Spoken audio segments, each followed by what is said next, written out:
Hey, what's happening, everybody? Welcome back. Thanks for joining me. Don't forget to like, subscribe, and share because it helps you stay informed with upcoming episodes. And I like doing this, and hopefully you like watching or listening to it. Today, I'm happy to be joined by the man his mom calls Motor. It's my firstborn son, Cody Petrick. Thanks for coming on, Cody. Welcome to the Matrix. Did you take the red pill or the blue pill to get here? I might have actually taken the black pill, but What's that? say I haven't heard about that one. I don't know. Honestly, I've just heard it before, so I just took a wild guess. Well, this is a red pill area. You don't take the blue pill to get here. It's the red pill to get here. So The only thing I associate with blue is my favorite color, and that's about it. okay. So that means you want to take the blue pill? No. Just my favorite color. I'll red pill all day. Why is blue your favorite color? I don't really know. Because my brain just decided it was my favorite color. I had like 17 different favorite colors in my entire lifetime. But So you just change them whenever, willy nilly? It's like, yeah, I just want a new color now. no, for the last, well, as my mind changes, I get different perspectives, and now I have my favorite color of blue. Okay. So you know what my favorite color is? Blue. Is that you're just copying me? Yeah, no. Are you sure about that? I'm positive. Look, you're not the first guy to copy me, so if that's the case, you can just admit it. It's nothing to be ashamed of. A lot of people copy me. I'm not copying you. I think the whole world's been copying me for a long time. Some of them not so good at it, but that's fine. There's only one arrogant Andy. What am I? Because I get called arrogant all the time. Cocky too. Cody. That's Just a good made one. that up. Bam, right there. See, this is what we do. I'd say We improvise. confident Cody, but hey, that's fine. Well, okay. You say it, potato, whatever. Do you regret being a jerk when you were a teenager and in high school? Nope. Not a bit. Not one bit. Not a bit. Why? Why do you think it's acceptable to be a jerk? I would say that it's actually probably more acceptable to be a jerk. Or not. Actually, I take that back. It's not acceptable to be a jerk, but I think it's important to be a jerk or to be stern and almost mean. I think it's good to be a mean person because if nobody in the world was mean, everybody would be a bunch of pansies. Okay. That's interesting. So by being mean, you're just trying to counteract the people that are not mean? That's what your line of thinking is there, or? No, if I try to put it in perspective, I'd say if everybody's trying to be nice to not hurt your feelings, well, sometimes you need to hurt somebody's feelings because the truth hurts, right? Mm-hmm. But this sounds so stupid. The truth will set you free, right? It sounds dumb, but it's so true and corny, whatever. But if you tell the truth and you're stern and you're immediate and you're blunt about it, well, it's going to hurt your feelings.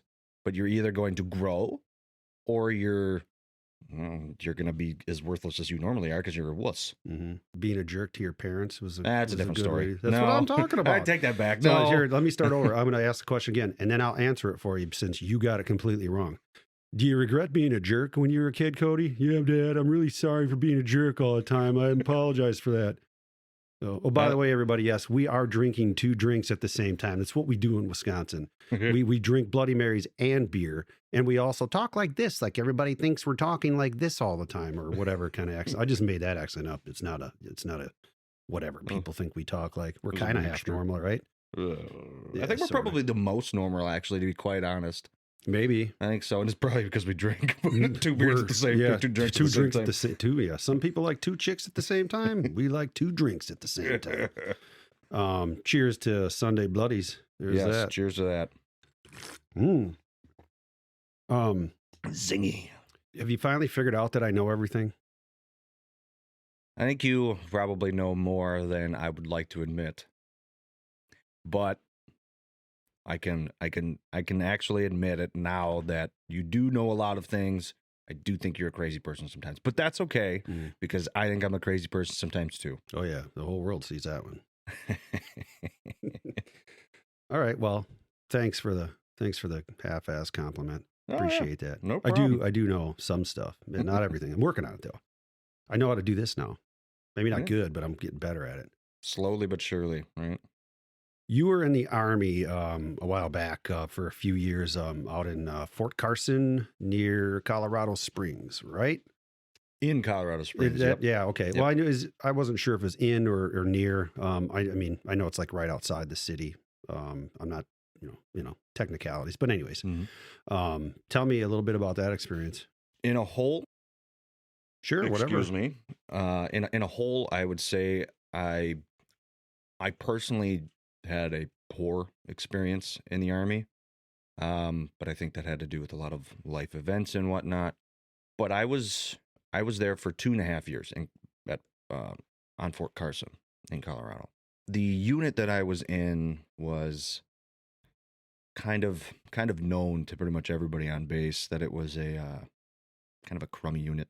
They didn't really care about their soldiers, the officers, and whatnot. They just kind of willy-nilly did whatever they wanted. And I'll say I was part of 3rd Brigade, and that's as far as I'll go with. Do you think that happens a lot though? Like, cause like in everyday life, you always, people, when they get together in groups, they're always complaining about how the people in charge are basically like, oppressing them. Like it's everything, even at your job, things like that. There's always, so like in your unit, everybody complains, it's well known that we always get treated the worst here. I mean, you see that every day, but I don't know. It's just something that's a perspective that I've learned to get a good grip on the older I've lived. Like, it seems like everywhere you go, everybody's like, oh, this is the worst thing ever. And sure. Is it? So go to the other one and then you'll be doing the same thing, right? Yeah, so not to take away from, like, maybe you might be right. I'm just throwing it out there. You hear that kind of stuff a lot. I'll agree with that, actually. I mean, especially because I was a lot younger when I was in the Army. I was 19 when I joined. I turned 20 during basic training. Actually, it might have been during my AIT that I turned 20. But then I was only in for 3 years until I got medically discharged. Mm-hmm. But it, I guess, like I said, my mind changed over time. Everybody hates their boss, and at the same time, they're full of crap. They actually like their boss. They don't mind them half the time. It's hit or miss all over the place. What happens when you are the boss? Who cares? You do whatever you want. Well, you have to not care because everybody hates you.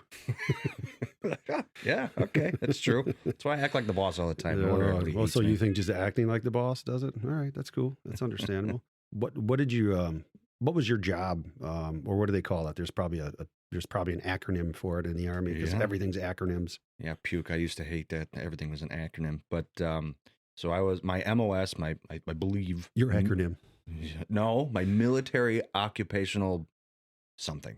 It's That's not something. What an acronym is. No. But they call. I'd say your MOS. Yeah. Yeah. So okay. my MOS was I was a 94 Foxtrot or a 94 F for people that don't know. What is that phonetic alphabet? The 94 Foxtrot is a computer detections systems repairer. The easiest way to explain that to somebody that was in the military, I was the nods guy, right? The nods guy or whatever, the guy that works on the night vision goggles and stuff. Okay. Ooh.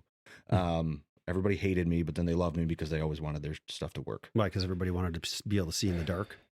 Yes, because if you can't do that, well, that's in the military. The vast majority of our operations are at night.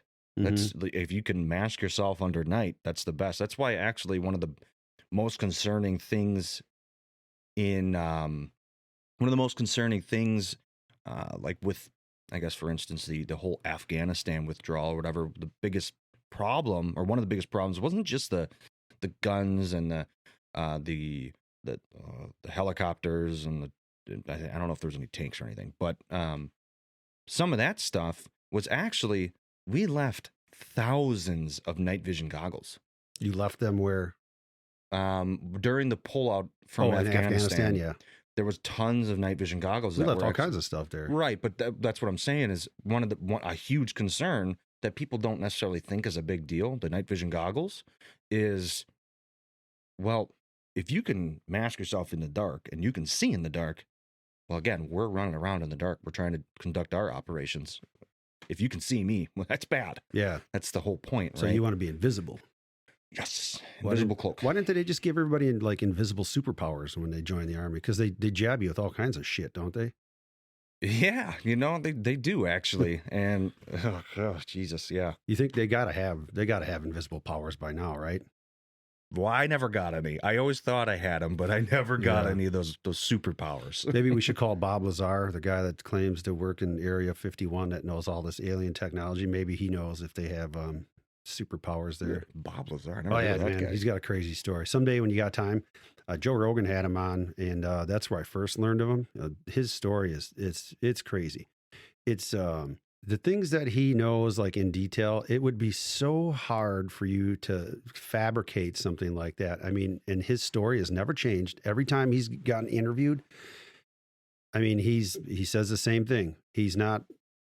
It really comes across like this dude. He either has a brain that can convince him to tell this story exactly the same way and like is convinced himself that what he's saying is real, or he was really part of something that happened. Just he's got a very interesting story. It's worth checking out sometime. They've done a documentary on him stuff, but anyways, Bob Lazar. Bob Lazar. I'll have to look him up. Yeah, super. You know, he's a super smart guy before he got recruited by the government. The Germans. No.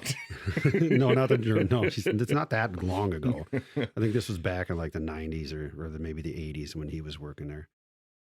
Do you ever get to play with any cool weapons? Top secret. No, I'm just kidding. Well, if it is, no, no, that's cool. no. I didn't have a good enough security clearance, and my security clearance is now invalid, so it doesn't matter. Well, what did you get to use? I have fired an M4.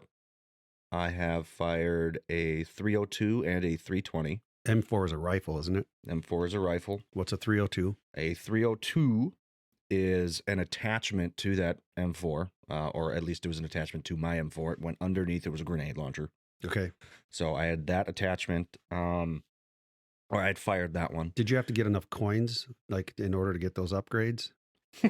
Did you have to get like a secret package or something? No secret coin, no upgrades or anything like that. Okay. Actually, what I needed to do that was, unfortunately, I didn't get a choice. It was, you get to shoot this. You shoot it, now that's your weapon. Okay. So the 302, so we got the M4, the 302. The 320, which the 320 is also a grenade launcher, but it had a buttstock on it and a pistol grip. Okay. So basically it was a pistol grenade launcher, and it's that like also attached to the literal hand cannon. Yes. And that thing was pretty cool, honestly. The only thing I hated about it is that it was my my issued weapon, if we were to deploy or when I go on trainings and whatnot, was an M4 with the 320 attached, with a actually, I don't even remember if I had a scope on it or not. There's no I don't think I did. But either way, it was super annoying because it was super heavy. It was just a pain in the butt. And then you had your full kit. So you got your front plate, back plate, side plates, and then your camelback, any other gear that you had or whatever. Yeah. And all that stuff, it just weighed you down. And when you're done field exercises at the very least, which is unimportant to a point with me, is you're just walking around and your back hurts. It's just so much crap. Yeah. You would think that you would kind of get acclimated, the more you wore that stuff, the more you'd get used to carrying that kind of weight. It's kind of like, I'll use an analogy, like what I do for a living. I do construction for basically. And when you do that kind of stuff, when you first start doing it, you're going to be sore, especially like things like winding springs. That's something that your people aren't used to doing. So you don't use your shoulder muscles that way or anything like that. So people are definitely not used to that. Yeah. But as you do it more, you just get acclimated to doing it. Your body builds up a resistance like it does. And then you don't get sore doing it anymore. Now it's just like normal. So it's the same thing. Like you would think that wearing all that gear after a while, you just kind of just get used to it. Well, you know what? I'll say yes, you're actually right, but only in the sense of like if you're deployed, right? Mm-hmm. If you're deployed or you're overseas or whatever, you're wearing that stuff all the time. So it's just throw it on, you run around. It probably doesn't feel like anything. I was never deployed, so I don't know. But when we do like field exercises, you got to remember most of the time that when I was in the Army, I was sitting in an office fixing parts. I wasn't running around with a gun, shooting targets and stuff all the time. Like people may think like crazy. So I didn't wear all that stuff. I wore my ACUs and that was it. Yeah, I got you. Another acronym sense for you. Yeah, well, I'm telling you, that's the Army, man. Everything's acronyms. It's because we're all dumb. We don't really know how to say full words. I mean, yeah, I understand why they do it. You know, you want to make things as simple as possible because you're trying to train a group of people to just follow orders and, you know, be killers or do whatever they're supposed to be doing in the Army, whatever their job is. Like, you don't want everybody running around thinking for themselves because that doesn't work well. You want people to think more like, you know, for the group when it comes to the Army. If you do your job, everything will play out okay. Everybody does their job. We all get to the same common goal. You're good to go. I'm sorry, I got to fix my phone here because these dickheads that are watching the Badger game seem to think that I give a flying fuck about what's going on. And I'm trying to turn this buzzing off. So I'm just going to do this, you know, while everybody's watching me. And, you know, maybe I'll call out all these guys, you know, Brian, Dan, Jody, Joe, you know, Kubiak, maybe who else is on here. So let me just, let me unnotify these guys because they're pissing me off. I don't know why anybody actually even watches college sports, honestly. It's so boring to me. You know, I don't either. I don't either. It's whatever. I mean, to each their own, right? Yep. Sure. Yep. Your Uncle Marty loves that crap, man. He's like a huge Marquette fan. I'm just like, you know, if I'm going to watch sports, I'm going to watch the pros because it's just better. It's just a better product. I mean, you take the best of the best from college and then they go to the pros. And I know a lot of the guys I hang out with, they think that the kids that are in college care more, and they might, but I'll be honest, professional athletes, they care more about what they do than people probably give them credit for. There's so very few people that are that good at playing whatever sport it is. You have to like dedicate every bit of your life to it in order to be that good. You can't just be like, you know, just kind of half-assing everything, because then you're just going to be kind of half-ass good at everything.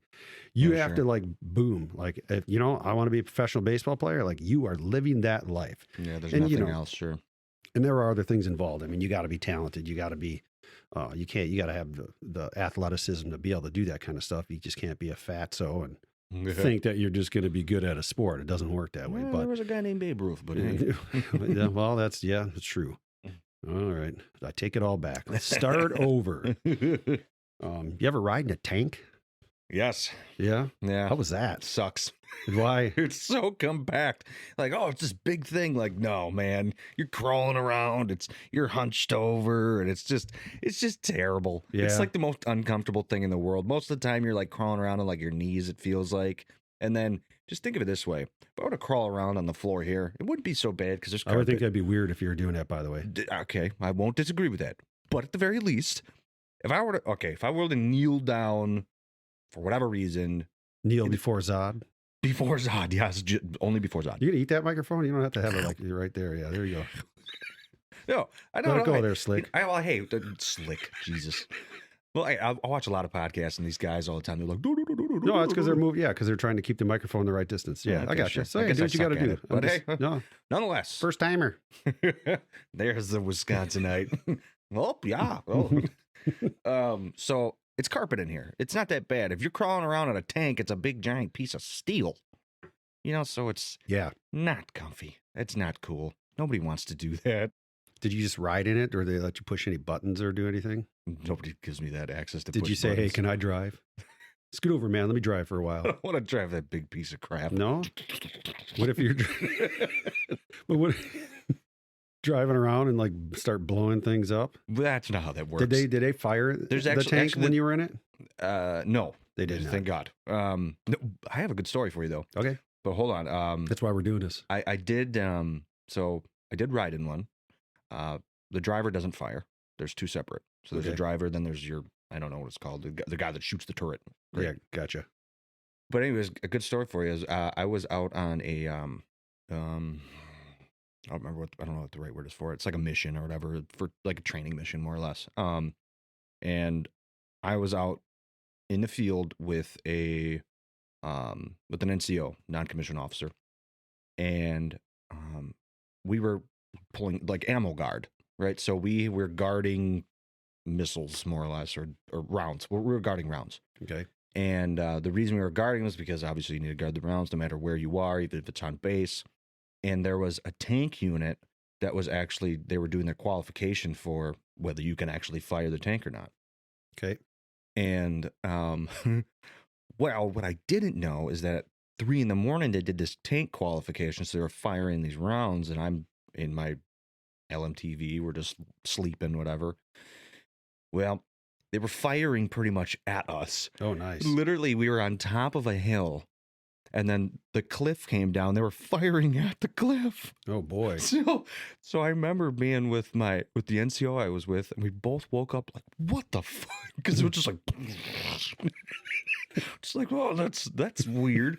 Who called it in? Like something happened. Hey, why are you guys shooting at us? They just called it in. They were like, "Oh yeah, they're firing to the northeast or whatever." And we're like, "Oh, okay, that's where we are. Great." Yeah. Thanks. Whoa, where's the communication there? Like, shouldn't you be like, "Hey, we're sleeping on the hill. Try not to fucking shoot us." It's probably more like more training. We More want you to get training. shot at. Just block it. Not Neo. I know you said Matrix in the first place. No, we're not Neo, man.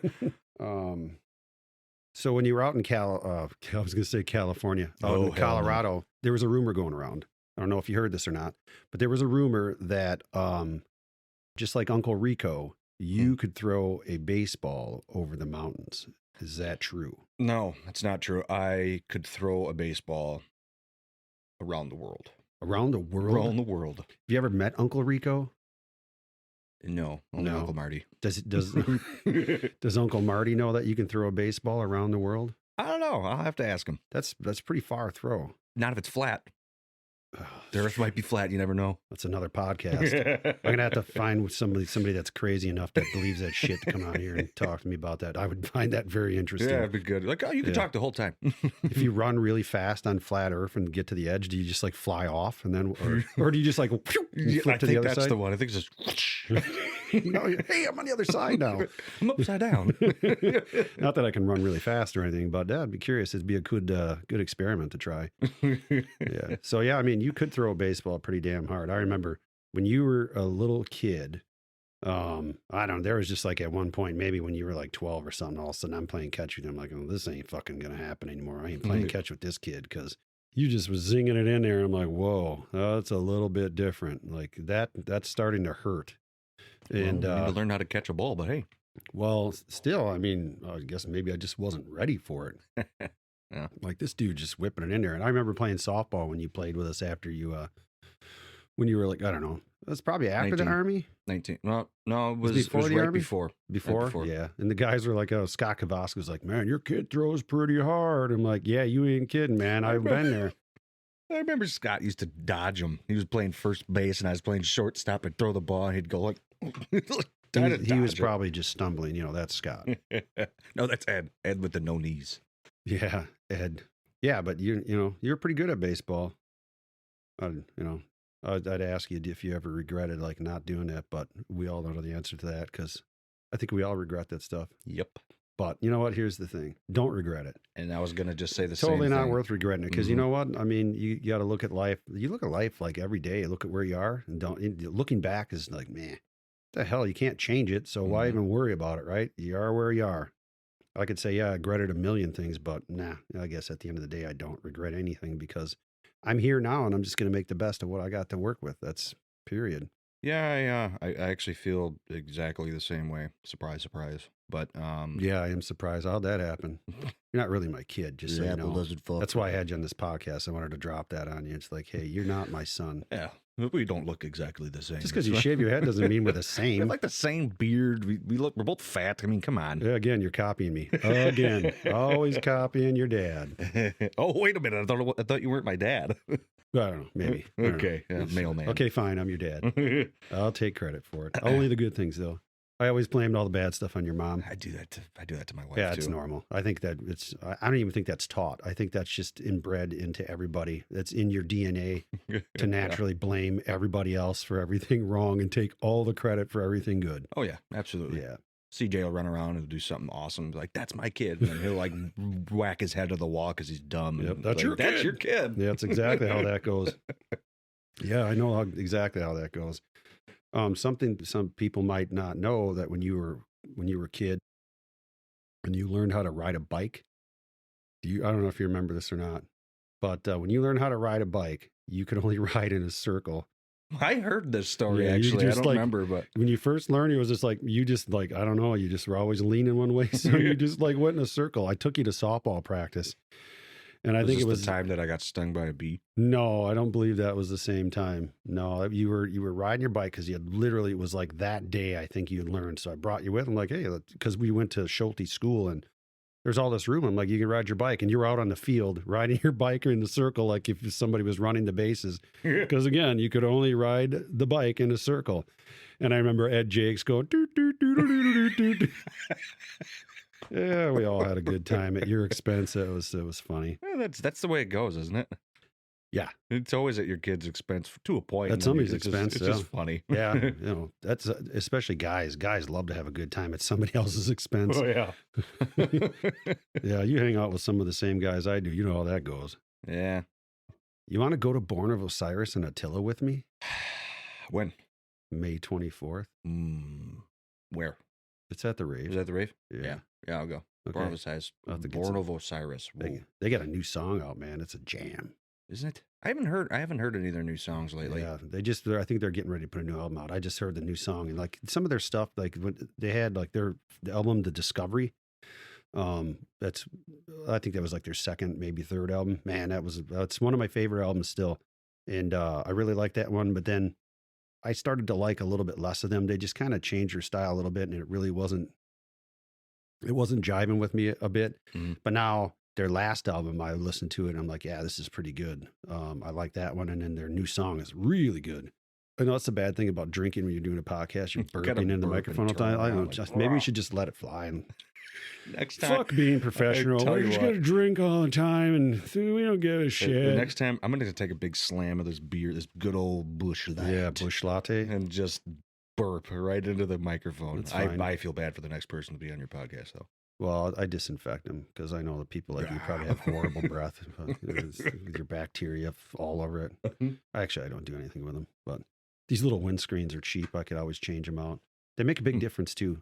Oh, do they? Yeah, they help. Like they kind of knock down a lot of the, what they call them, plosives, I've learned. That's like when you say P's and S's. Sometimes when you do that, if you're like, puh, puh, puh, it'll really kind of pop into the microphone. Sure. These help with that. And then you can get, there's pop filters you can put in front of them. I can use my technology to get rid of a lot of that stuff, but it's better if I don't have to, if I can just like record and not have to like try to edit every damn thing I'm doing. Cause I want to sit in here for 4 hours editing, audio and video. I'd rather just like put it out. Like, here you go. $10. Done. Yep, I'm done. Thing. What's your favorite? Well, this is probably a tough question. And you don't have to nail it down to one, but what would you say is your favoriteest food of all time? My favoriteest food? Yep. I can tell you what. I can nail it down to 2 main types of dishes. Like I like Mexican and Italian food. Okay. Those are pretty much like my 2 favorites. Your genres of food? My genres of food, yeah. You take my genre, man. Mexican and Italian? Yeah. I bet you like... It's like a Mexican Italian. No. Yeah. It's a Cheech and Chong. I know. It's not even that way, but... That's like most of America. Like, I like Mexican and Italian. Ain't that the truth? That's good food. Yeah. I've started to kind of... I have a hard time eating Italian food, though, with all my acid reflux. It sucks. Yeah. It hurts. Got to take stuff for it. Yeah. I just bought a pill container yesterday. Was it one of those, like, you got all the days of the week? Yes. You are old. I don't even have one of those because I refuse. I had one for a while. I'm like, I don't need that. So I just try to remember to take the right stuff every day. And fail, probably. Well, maybe. I can tell when I don't take my omeprazole, when I forget to take that for sure, because I only take that like every other day. That's perfect for me. It works. Okay. But if I forget, if I miss a day, like the next day, I'll start getting acid reflux. And I'm like, whoa. And so I'm glad that I take that stuff because that has made a huge difference in my life. I used to take Tums all the time. Even back when I was in high school, I always had acid reflux. Really? Oh, yeah. So that's, now I never get it. And like I said, unless I forget to take the shit. So, so Mexican. So that's like, do you have a favorite Mexican food? Like if you had to try to nail down, like what Mexican dish or item do you like the most? Chile rellenos. You like, rellenos, yeah. You like those, huh? Mm-hmm. That's a poblano pepper stuffed with cheese. And then you just slap it in a corn tortilla. You put it in a corn tortilla? Like you put the whole pepper in there, or do you cut it up into chunks? Chop it up into little pieces. And like LL Cool J said, to cut them up in chunks. Yeah. just chop it up and then just kind of mix it up, throw it in that's like actually, no, I take it back. I think my favorite thing to eat would probably be hash. Like, corned beef hash. You ever had Newski's corned beef hash? Mm-mm. I'm going to tell you what. I'm just going to look into the camera and say this right now. I keep dropping names of good shit.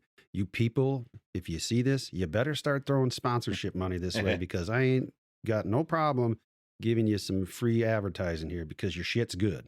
But Newski's hash, I got some. Maybe I'll have to give you some. It's hard to give it away because it's like gold, man. But I like to make that stuff for breakfast. Really? So you take the corned beef hash, you put it in a pan. I always put a little bit of butter. Dude, it's exactly what you do. So you get that hash, you get it nice and crispy on one side, and then you get it all flipped over and you start to brown it. And then you take and crack a couple of eggs right on top of that and take and put a lid on there and kind of poach those eggs. Sure. Just so that they're like, done so that the whites aren't liquidy, because that's disgusting. Gross. Yeah. Right, exactly. I'm like, I draw the line on the liquidy whites, man. I can't be doing that. I'll eat raw yolk, but that's about it. Yeah, right. That's where I draw the line. Yeah. Raw yellow, fine. Raw white, no good. Sometimes. Whatever. Okay, different topic. Yeah, Family so show. that's some good. No, it's not. Okay. Actually, I have to mark it explicit when I load it up to Spotify. I was gonna say Spodcast. Oh, you put it on Spotify? It's on Spotify. Oh, really? Yeah, that's where I host it. I put it on Spotify, and then I got to load it to YouTube as well. Spotify, you can do the video and the audio. You can on there. Really? I've never been able to see the video on Spotify. It's a little weird. I was I never really used Spotify, but you can, like, if you open the page right, you can find and click and watch the video on there. Okay. But also the nice thing about Spotify, see, another sponsorship. I had a burp into the microphone. The other nice thing is, like, it generated an RSS feed, so now I can link it to like Apple Music and Prime and all those other things, so I can upload the audio will automatically go out to all the audio feeds that are available, having it on there. And then like I said, I just I loaded up to YouTube manually. What a process, man. This has been learning how to just upload the stuff, man. I spent almost a whole day one day just trying to get my damn bit rate small enough that I could upload it to these platforms, because it was just like, I had no idea even what bit rate was. I'm like, well, I know now. It's been a fun process anyways.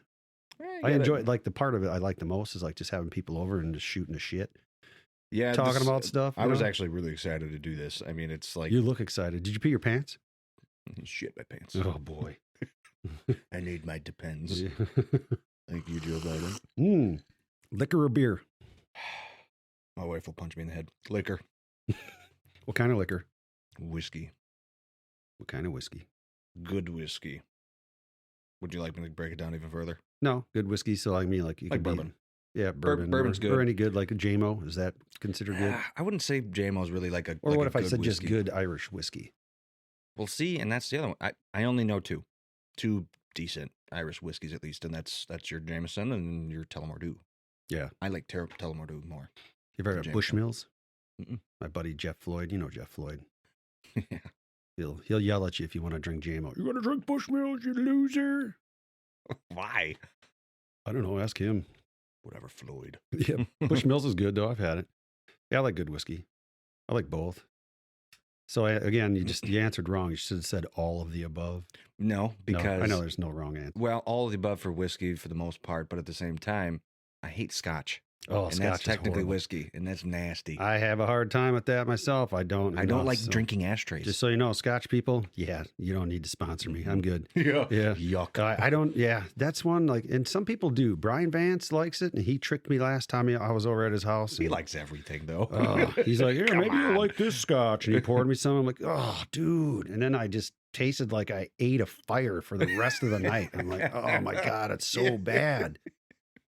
Yeah, no thanks. I'll pass. Yeah. I'll pass. Give me water. It's fine. I like good tequila.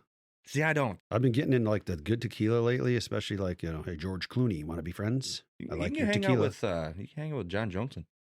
He's a tequila guy. He's also like, kind of, even though we're both conservative, he's kind of my enemy now. What? Because, he's kind of on the Trump thing, and I'm not quite so much on the Trump thing, Well, I'm not your enemy, and I'm on the Trump thing. Yeah, I'm just I not. know. I'm not that I far. know. So I was just making a joke about that. I know he likes shitty tequila though. He likes Jose Cuervo. Gold. Want to hear a good story about him? Sure. Actually, I got two. Want to hear two good stories about him? Let's hear it. I should save him when I have him on the podcast, but I can't. Maybe I'll just rehash things. Other people do it, so why can't I do it? He, when I was shortly after your mother and I were married, you were probably really young. I think it was either a wedding or a funeral that we had to go to up in the UP, and that was when John and Joanne were still married, mm-hmm. and we had a hotel. I think we weren't in the same room, I don't think, but Jenny and or your mom and Joanne were gone doing whatever family things they were doing because they got a lot of family up there. Mm-hmm.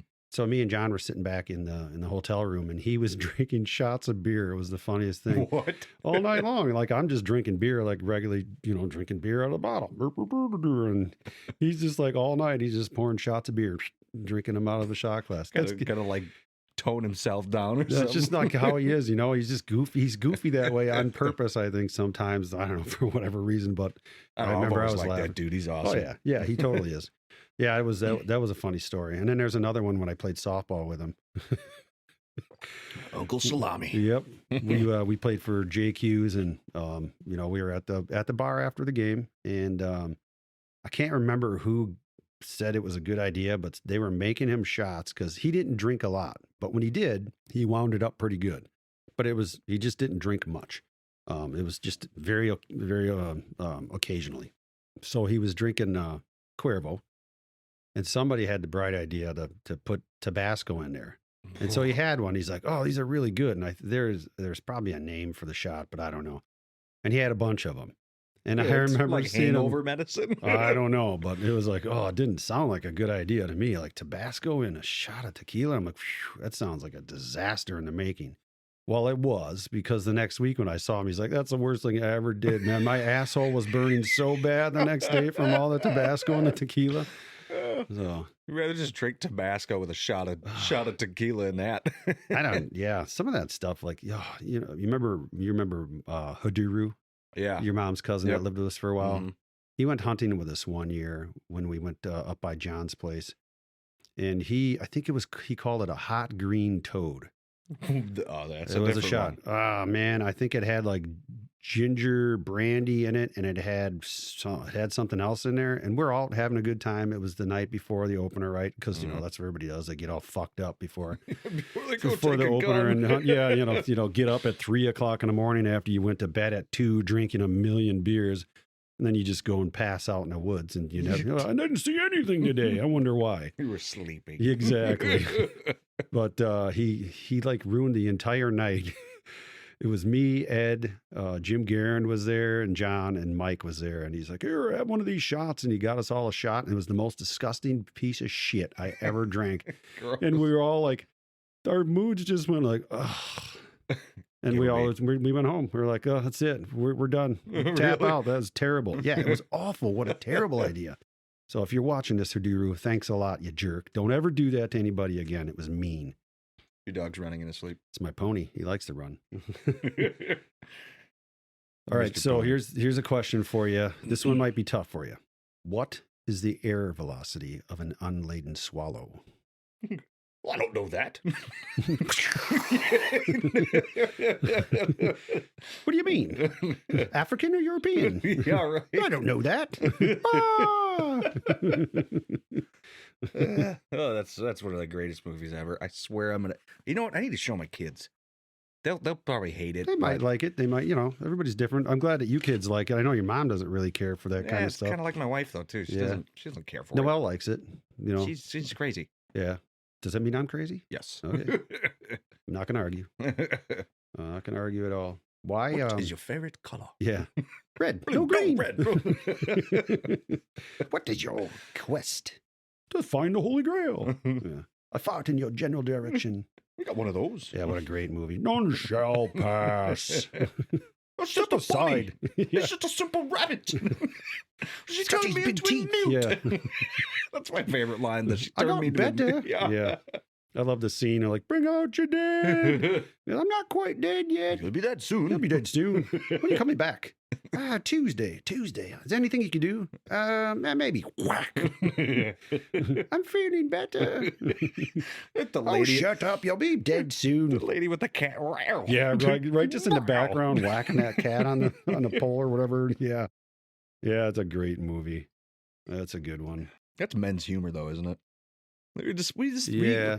We're such simple people that we get humor out of the dumbest things. Just the dumbest stuff. I mean, I'll admit it. It's a stupid thing. It's a stupid movie, but it's so funny because it's so dumb. It is, like movies like Airplane or The Naked Gun. I haven't seen either of those. Wait, The Naked Gun. Never mind. I saw that. Yeah, with That was Leslie better. Nielsen. Yep. You know, the funny thing about Leslie Nielsen and do you know Lloyd Bridges? They were both in that movie. Lloyd Bridges was like the admiral in the Hot Shots movies, if you ever seen any of those. The black dude. No, he's a white guy. Lloyd Bridges, like Jeff Bridges, do you know who that is? If I saw He was it, I in might, Tron I'm not Legacy. He was, he's Flynn. If I saw him, I know what you're talking about. Yeah, he was the dude, man. The Big Lebowski. Oh, That's okay. Jeff Bridges. So his yeah, dad, yeah. Lloyd. Okay. So Lloyd Bridges and Leslie Nielsen both, before they started doing that slapstick comedy, they were both, they were like serious actors. And then when they got into, you like that coaster? Are you gonna take it home with you? I might. It's so funny. When they got into the slapstick, it's like they were just so good at it because they could, like, especially Leslie Nielsen, he could just deadpan that stuff. The dumbest shit that he would say and do, and he would just be like totally serious doing it. Now they were really good at that, both of them. Yeah. Why are you ruining your mom's life by moving away? I'm actually it's probably good for her. Oh yeah. No, I don't know. I honestly have no idea. Don't say that to me. That's bullcrap. Because you know what? I knew you really wouldn't care, but I know that. What are you trying to say? I'm insensitive or something? Yes. That's okay though. I That's am mean. too. You're secret sensitive, Sally. Yeah, well, if you say so. Yeah, no. And Mom is an extra sensitive lady. Yeah. She, when I called her and asked her, or not asked her, I told her, she kind of was just like, I'm really sad, but you're gonna do what you got to do for your family. Mm-hmm. And and I think you'd probably agree with this, is that what I've come to realize is when you become an adult and you move out and you finally grow up, even though it took me like 25 years to actually become an adult. You think you're there? Finally. Well, I think so. I'll put a survey out after this show. You should do that. Is Cody an adult? No, I think you're there. I'd probably end up with like a no for like everybody. I would But agree. either way. You've grown up. Yeah, you're a man. I'm proud of you. Yes. Thank you. Appreciate that. You're It welcome. actually means a lot to me. I don't throw them out there all the I time will because say I this. don't want you to get used to it. Yeah, that's actually probably good. I'm just kidding. One of the biggest things I've always wanted was actually your approval most of the time. And it's Yeah. probably because you don't throw out approval all the time. That's because you guys all suck. Whatever. I'm just kidding. I'm not kidding. Everybody sucks. What is going on? Back to I think when you become an adult, a lot of people don't realize that you move out, you start your own family, Mhm. right? Not to say that like you and Mom and Jordan and Kyle are not my family anymore, but there's a reason why you're no longer my immediate family. Right, right, I've started my new family, and I'm going to take my family, and I'm going to do what I think is best for us. right. That should be your priority. Absolutely, it is. And it took me a while to kind of figure that out because, like, when I've always wanted to move away and do my own thing, but I always thought to myself, like, well, I don't want to move away from my family. Well, that's bullshit. Yeah, I felt like that myself a lot of my life too. So continue. Well, I was just going to say, like, it's bullshit. I can take my new family that I have, and I'm going to do what I want and because I think that, or at least what my wife and I think is best for our family, right? Because it's a partnership. It's whatever you want to call it. So that's it. That's what you should do. Yeah, you got to do what you think is best. And the way I look at it, I guess if me and your mom did our jobs right, then we probably gave you a good set of rules and values and gave you some knowledge that hopefully helps you make the right decisions for your family. You know, me and your mom, one thing we definitely agree on, that when you have kids, we both think that you basically are living your life for your children at that point. They are the number one most important thing, and they should be. And if somebody wants to argue with me about that, bring it on, because you're going to lose one way or the other, because I'm either going to beat the shit out of you when you think you won. No, but I mean, I would argue with anybody about that, because if you're going to take the responsibility of bringing a child into this world, then you better damn well take the responsibility of doing the right thing for that child, which means you need to teach them everything that you can. Good things. Don't teach them bad. Don't teach them how to rob banks, obviously, right? Teach them moral things. I think that's the most important, right? Yeah. Because everybody has their own right and wrong, which is total B shit. Whatever, is that new word? It is now. Word of the day, B shit. I don't know where I was going with that. Either way. You got that for me too. I like to ramble on and not. What was I talking about? Well, you got nice notes and everything of what we should talk about, and then we go. I still have a hard time because go into 40 different things. Was I going to ask him this question? I don't remember. Let's go with this one. Shit, I can't read my own writing. Yeah. Well, see, I learned, take notes, you dumbass. Well, we both wish you luck, and I got to tell you, we were talking about this. We may change. We're probably going to change our plans because you are moving away. So thanks a lot. Funny story about that, because we were talking about it, and I'm not moving to Alabama, like I said. I'm not, because I'm just not interested. Alabama's not a state that really, I've been there enough, and I'm like, it's not for me. But we have talked about it because we're like, well, if you guys are moving away, Kyle and Noel talk all the time, like they probably want to move away at some point too. Mm-hmm. And your sister, she's going to be in, 4 years of medical school and maybe another 2 years of school somewhere else. Who knows? And who knows where she's going to be, where she goes to medical school, and who knows where she's going to want to live when she's done. So it could very well be the case that all you kids are living all over the country anyways. And then, my mom moved and my brother moved. Mm-hmm. So literally, my family's not here. Your mom's got a little bit of family here, but most of my family is gone. So then I think, well, what's holding me here? Mm-hmm. I do like Wisconsin, and we had a plan to move, kind of be up north maybe, or be somewhere not in the Racine area, but move somewhere when we retire. But then we want to snowbird down in Florida, which we're still going to do. Mm-hmm. But we may move to Tennessee or a state like that, move somewhere down south that would put us a little bit closer to you guys. And also has something different to offer than here. Mm-hmm. I mean, there's some advantages. I mean, it's a big country, man. There's a lot of places people can move and live. So we thought about, well, now the sky's the limit. We can do whatever we want now. Mm. There's places we won't live. We're not going to live on either coast just because that's not for us. We're Midwesterners, and you stay in the center of the country, you're going to get similar people to what you're used to, and not deal with the crazy, because there's no fucking way I'd ever live in California. And I'm not trying to throw everybody in California under the bus here, because you're not all crazy, but California's messed up, and I'm not interested. They can have that all to themselves. I'm good. They made their own bed. Yeah. Well, and it's the coast. It's the coast of California that always dictates that, because the people that live probably in the Napa Valley, northern side actually, and the eastern side, those people think totally different. But unfortunately, the way things are set up there, everything gets dictated by the crazies on the coast. Yeah. And if you're crazy on the coast in California, well, yeah, you are. I said it. But keep your crazy self over there. We don't want you. Right. That's why I'll stay in the middle of the country. So yeah, we talked about that a little bit. Now I gotta bring up my topic that I've been bringing up to everybody. So this year, it's election year this year, and I'm really curious, and I'm hoping that part of the reason I'm doing this is because I want the opinions of people that I asked this question to go out to other people to see it, because I just think it's important. So election year, you got Joe Biden at 81, you got Donald Trump at 77. How do you feel about the ages of the two people that are running? They're both too damn old. Yeah. Do you think there should be some sort of law preventing people from that old from running, or do you think there's something that might be a good idea to put in place? I'd say yeah. I'd think so, but it's unfortunate because honestly, there are quite a bit of people that are they're older. They're 70s. I would even say I know a couple people that are actually in their 80s not a lot, but they're not they're still there, Mm-hmm. you know. But that being said, there's two things to that. I think you're starting to kind of lose it when you start to get old, Mm-hmm. old like that, when you're in your 80s, probably, maybe even in your 70s. Mm-hmm.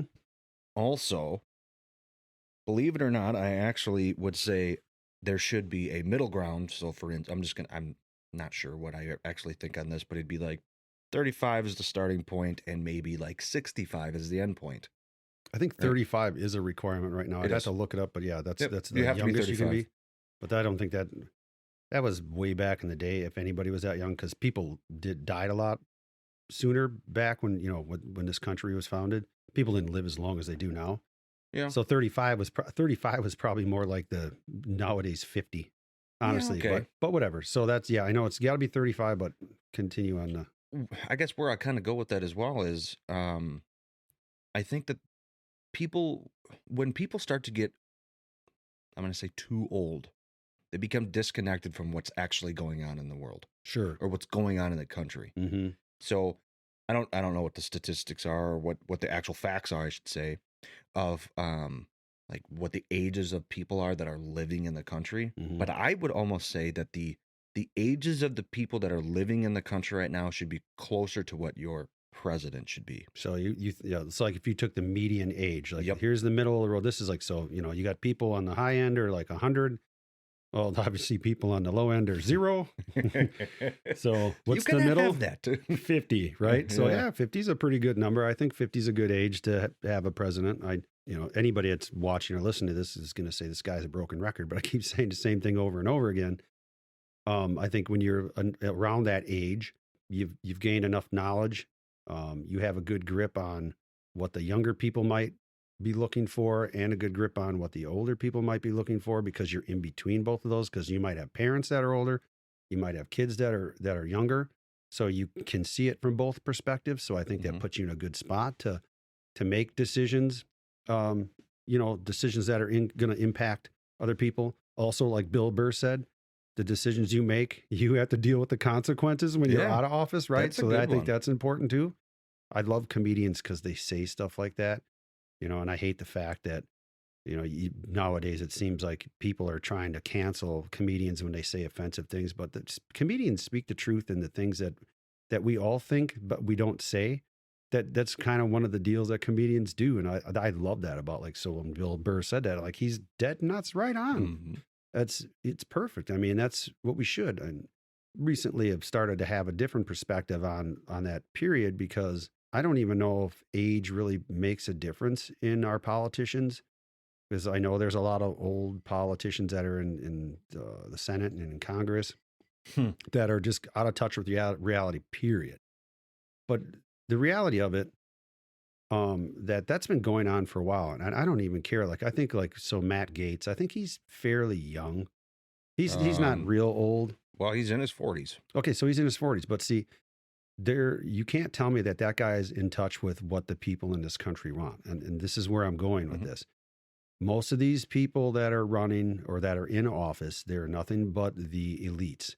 They all go to Harvard or Yale, and they're the people running the country. They're not people like me or you, who are just like the average working man doing our jobs and trying to raise a family.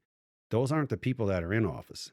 That's what the vision was when they set up the system. But what it's turned into is a bunch of people that really don't live in the reality that we live in anyways. And those are the people that are making and passing all these bills. If you look at, I mean, you can dig, I've read a lot about it. So, and I know this is true, but you can dig into that and you can find out that's exactly what's happening. Where that took a turn, there's some question about that, but I do know one thing, that part of the reason that it is like that is got to do with money. So if you think about it this way, if you, for example, wanted to run for a high profile office, whether it be president or United States senator or congressperson, it takes a lot of money to run for that, right? And you can fundraise so much, but at the end of the day, if you lose, you are going to be financially devastated when it's all said and done. Now, if you're rich to start with, then it doesn't really hurt you as bad. Then you just move on because you got a bunch of money. So if you lose, you just move on with your life, or you run again. Mm-hmm. And that's part of what happened. So I'd like to see it change. I'd like to see more regular people in there. And maybe me speaking out against it over and over again might start to touch a nerve in people, and maybe other people start to, jump on the bandwagon, and, maybe at some point we'll see it change. But yeah, I think it's hard though. I think it's hard because there's a lot of people that are disconnected from reality. Well, some people just want to live their lives and don't care. And you know what? And that's, my wife is a prime example of that. She does her thing.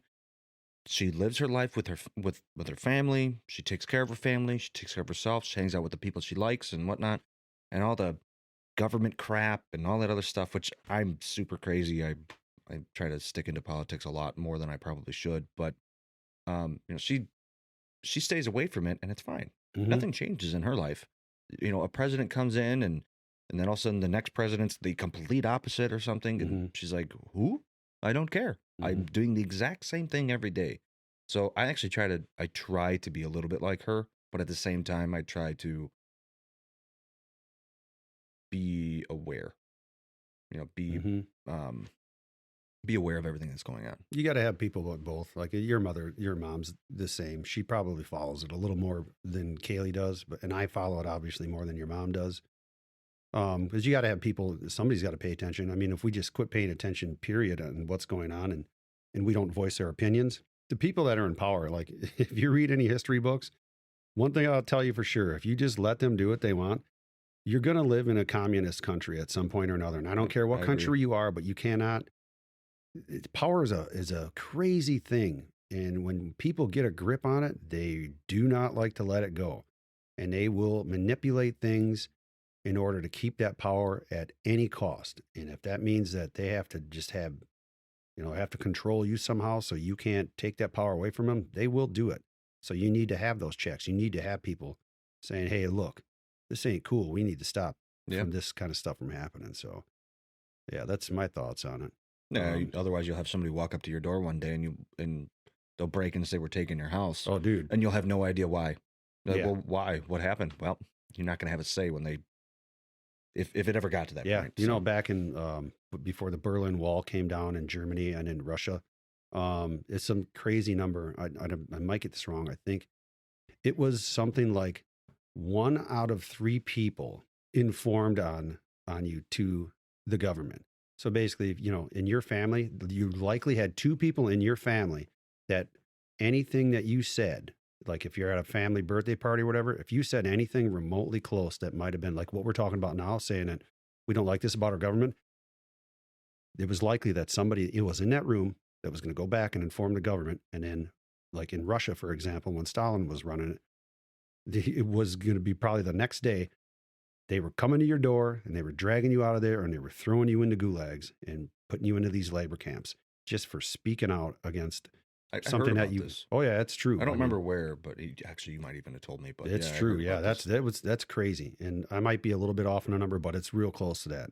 So that's some crazy stuff, and I think about that stuff more because I've been reading books about it, and that's why I feel like it's important that we, I'd like to see us try to get back to, like I said, just people, more normal, regular people making policies, because I think that's better for everybody in the country than people that don't care because the policies don't affect them anyways.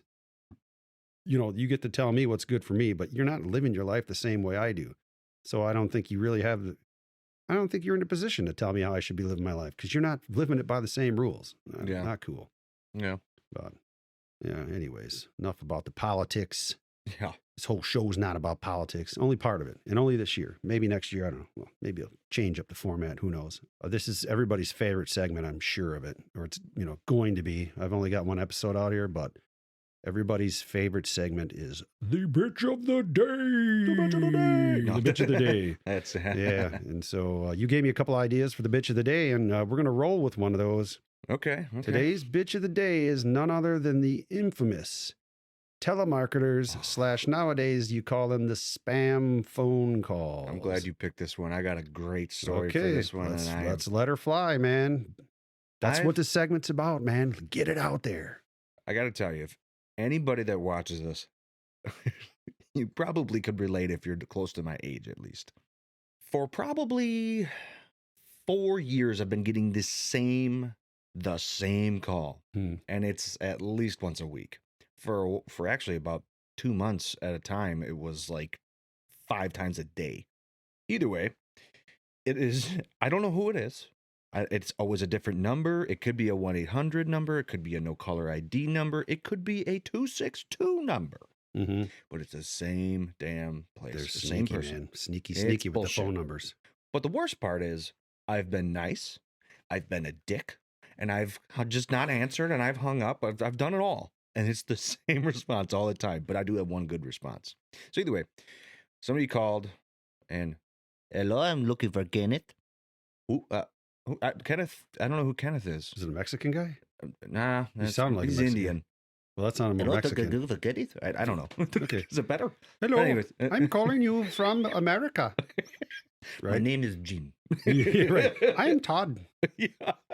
Anyways. So, hey, Indian people, we're not sorry. No, we're not. Come on. Truth is Everybody's got to truth. Yeah, laugh. I know. Everybody's got to laugh. I Well, mean, the you can make truth of fun the- of Wisconsinites for our stupid Yeah, hoops and the truth of whatever. the matter is those phone calls, like most of them are coming from India. Yep. Yeah. So, anyways, go ahead. Nonetheless, so looking for Kenneth. No, I'm sorry. This is the very beginning. No, Kenneth's not here. I'm sorry. I'm not Kenneth. Please don't call this number anymore. Just I don't need you. Oh, okay. We're sorry. Okay, great. Well, like 10 minutes later, calls back. Looking for Kenneth. I'm like, what the hell? I'm like, Kenneth's not here. I don't know who that is and whatever else. Well, weeks go down after not answering the call anymore. I answer. Hello? Looking for Kenneth. Oh, Christ. Oh, geez. Okay. I'm like, Kenneth's not here. This is Cody. What are you calling about? Go ahead. Just tell me. Well, we're looking to see that you have you're looking for Medicaid. And I'm like, no, I'm definitely not. Dude, I'm like 25. Yeah. It's like I don't need that. I'm very young. I don't need Medicaid or anything else, so I'm sorry to help. Well, maybe you can nope, I'm just gonna hang up. So I hung up. Well, it happens again. Calls and calls and calls. And this time I'm pretty sure I was in the truck with Kaylee and the kids. And the guy called and I just was having a bad day. Or just calls, looking for Kenneth. Christ. Like, what the fuck? I don't know who Kenneth is. Fuck you. This is bullshit. Just going on, and I just let him have it. And the guy goes, no, fuck you. I'll fuck you in the ass. And I was like, oh, wow. whoa. And I was like, what? You're going to fuck me in the ass? He finally got to him. And he just let it go. I hung up the phone. I looked at Kaylee, and I was like, he said he's going to fuck me in the ass. She goes, Maybe that was the whole point of the calls in the first place. Oh, who knows? I don't know, man. Medicaid, fuck you in the ass. No. Wow. But yeah, I haven't. They're probably watching. I am going to get a call in the next week, and it's going to be for Kenneth, and I'm going to lose it. I think I got one last. Well, just tell them, hey, this is Kenneth. And they say, when you need Medicaid, okay, sign me up. Yeah, right. Well, we need a credit card number. Yeah, well, I know. That's where that all goes. It's just, and the unfortunate thing is, people will probably say, well, just block the number. Like I said, I've got 1 billion numbers. I know how that goes. I have probably on my phone 100, maybe like 20 blocked numbers. And they're all different, but they're all for the same thing. It's just, it's pretty crappy. I got spam filter and I get those calls. You know, I haven't got one looking for Kenneth yet, but I get a few of the same ones over and over again. And the problem is like, because I run a business and I have 2 phone numbers that go to my cell phone, right? So I'm like, sometimes I get double those calls. Some of them will come up as spam right away and I just decline the call. And I'm like, all right, it's nice. So I know it's spam, but some do not, you know, and I can't block them all because some are local numbers because they got, you know, those robocalls. They hijack numbers just for like one phone call. Somehow they can hijack it so it looks like it's local to get you to answer the phone. Well, when you do, I think WhatsApp actually does a similar thing. Is you can make a phone call and hide your number, and it will like create a fake number. Yep. You call that number back, and it's somebody completely different. Yep, I know because I've done that before, and I've had people do that to me. They call me like, "You just called me." I'm like, "I didn't call you, man. I don't want to buy your shit." I'm like, "Dude, that wasn't me. I'm telling you, I honestly didn't call you." Door. Yeah, Fuck off. I didn't call you. I swear to God. I get. I've been getting these. It's a couple of them. They're the same. It's either, hello, this is Phil for calling from your TV service. I'm like, okay, is your TV on right now? I'm like, no, our TV's not on right now. You need to turn your TV on so we can update everything. And I'm like, yeah, just whatever, you know, and usually I'm just like, okay, I hang up. Or then like lately I've been getting one, hello, this is Tom calling from your healthcare service. I'm like, what? I'm like, at one point, and now I've kind of just started hanging up on them, but at one point I was so mean to these people. Yeah. And I'm going to tell you what, I don't care because you chose to take that job. Yep. It was not my choice for you to take that job. So if you choose to take that job and then you choose to make that phone call to me, and I tell you to go get a rope and go out in your garage and fucking hang yourself because we're all going to be better off when you don't call me anymore. I don't feel bad about it. Yep. Because when people tell me no because I made choices, like, that's my choice to do what I do. And if you yell at me for it, then I'm the only one to blame. And I know people need jobs, but you can go sweep the floor. Exactly. If you don't want to deal with me saying, hey, your mother, was taking her up the ass last night or something like that from me, you loser. I was getting real shitty with those people, but now I just kind of like, yeah, whatever. But I don't feel bad. So if you're one of those people that called me, you know what you're going to get. Maybe you should just stop. I'm going to fuck you with that. No. I did have a guy once. I was just giving him a hard time, and I wasn't even being like vulgar or anything. I was just like giving him the business because I was messing with him because I get tired of these people calling me, right? So I'm messing with him. I can't remember exactly what he says, but you're a silly, stupid man or something like that. And then he hung up on me. I'm like, yes, my job is done. Now you know how it feels. He calls back. No, I don't think he ever did. Yeah, I don't think he went back to his wife and he was like, this man, he made me mad and I was really sad and I had to hang up on him. Yep. I wasn't able to. Yeah, he didn't hang up on me. It was weird. Yeah, the good old telemarketers, man. That's always a good bitch. That's a good one. So thanks for the idea on that. Oh, yeah, no problem. I was having a hard time trying to figure out what ideas I was going to use. There's lots of them. I got to start writing them down so that I don't remember. I'm sure with people, hey, you to drop a comment on here. That's cool, man. Maybe I can do a contest someday because if I start using your idea for the bitch of the day, then maybe I can give away an Amazon gift card for like $5 or $6 or something. I don't know. That's all I can afford. Yeah. That's all I can afford until people start, start giving me sponsorship money. Well, I like to finish up the show with a random fact. It's another segment that I'm going to have being reoccurring. So I have prepared a statement for today's random fact, and I will read that to you now. Oh, boy. Okay. So today's random fact is about bourbon. Ooh, I like this fact already. Yeah, well, hopefully people learn something from this. Okay, so bourbon. As the early Americans traveled west, they brought stills with them, and they distilled their own spirits. Jugs of whiskey were brought to all social occasions, such as the old barn raising with Hezekiah Munson, weddings, and so on. By the way, no one runs for the dinner bell in the middle of lifting a 2,000-pound wall. So those spirits, they were not aged. They were usually flavored with some sort of fruit or something like that. They also used these early whiskeys for bartering. So they would trade them. If they used whatever, if they needed some grains to make bread or whatever, they would trade these spirits that they made, right? The first aged whiskey called bourbon was produced in 1820. Aging it in charred barrels is what made it bourbon. It's not known who decided to use this process first, but in 1826, a Lexington grocer wrote to distiller John Corliss, telling him he heard aging whiskey in charred barrels improved the flavor. In the 1830s, Christopher Crowe used scientific methods to understand the distilling process and subsequently started keeping notes, which led to a more uniform and quality batches. In 1870, George Garvin Brown introduces Old Forester. I actually just had a bottle of that. Yeah, it was good. It's the first bourbon to be sold only by the bottle.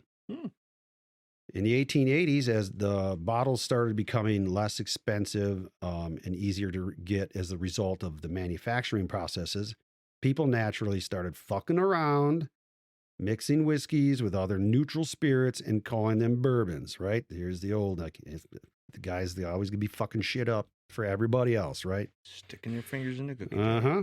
So the government stepped in and created the Bottled in Bond Act of 1897. This helped the real bourbon makers stand out against the people selling crummy knockoffs.